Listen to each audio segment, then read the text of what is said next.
అందరికీ నమస్కారం. యాదాద్రి భువనగిరి జిల్లా కలెక్టర్ హనుమంతరావు.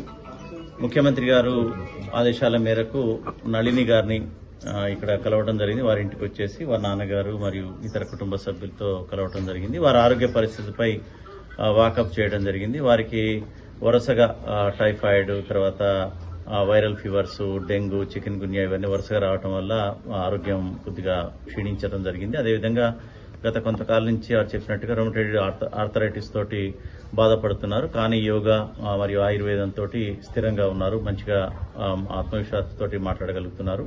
ముఖ్యమంత్రి గారి యొక్క నిర్ణయం ప్రకారం ఇక్కడికి వచ్చేసి వారి సమస్యలు, ముఖ్యంగా ఆరోగ్య పరిస్థితి బాగుండాలి. అవసరమైతే ఎక్కడైనా సరే, ఎంత ఖర్చైనా సరే మనకి హైదరాబాద్ లో ఉన్నటువంటి నిమ్స్ లో గానీ ఇతరత్ర కార్పొరేట్ హాస్పిటల్లో గానీ వైద్యం ప్రభుత్వమే భరించి చేస్తానని చెప్పడం జరిగింది. అదేవిధంగా గతంలో కూడా ఏదన్నా వైద్యపరంగా అయినటువంటి ఖర్చులకు కూడా ముఖ్యమంత్రి గారు నిధుల నుంచి ఇస్తానని కూడా చెప్పమని కన్వే చేయడం జరిగింది. అయితే వారు పెద్దగా ఖర్చులు కాలేదని నళిని గారు చెప్పారు. ఎందుకంటే ఆయుర్వేదం కాబట్టి, వారికి తెలిసిన మెడిసిన్, మరియు పతంజలి కాబట్టి ఖర్చులు పెద్దగా కాలేదని, అది కూడా ఇప్పుడు వారు పూర్తిగా అల్లోపతికి దూరంగా ఉన్నాము.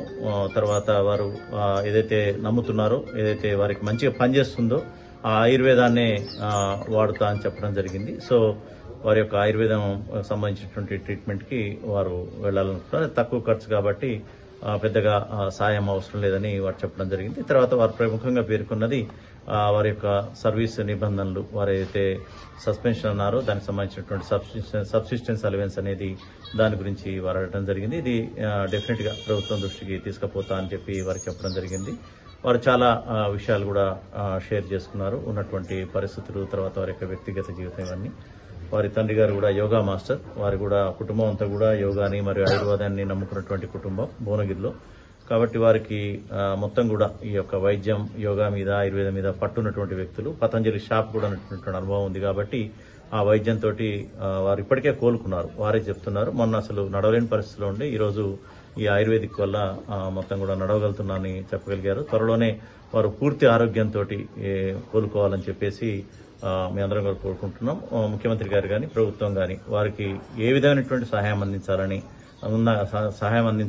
కోరుకున్నా కానీ దాన్ని చేస్తామని కూడా చెప్పడం జరిగింది. అదే విషయాన్ని వారికి చెప్పడం జరిగింది. వారు కూడా సరైన సమయంలో చెప్తా అని చెప్పడం, ముఖ్యంగా వారి సర్వీస్ నిబంధనల గురించి పదే రిక్వెస్ట్ చేయడం జరిగింది. ఇది ప్రభుత్వం దృష్టికి, ముఖ్యమంత్రి గారి దృష్టికి తీసుకుపోవడం జరుగుతుంది. Thank you.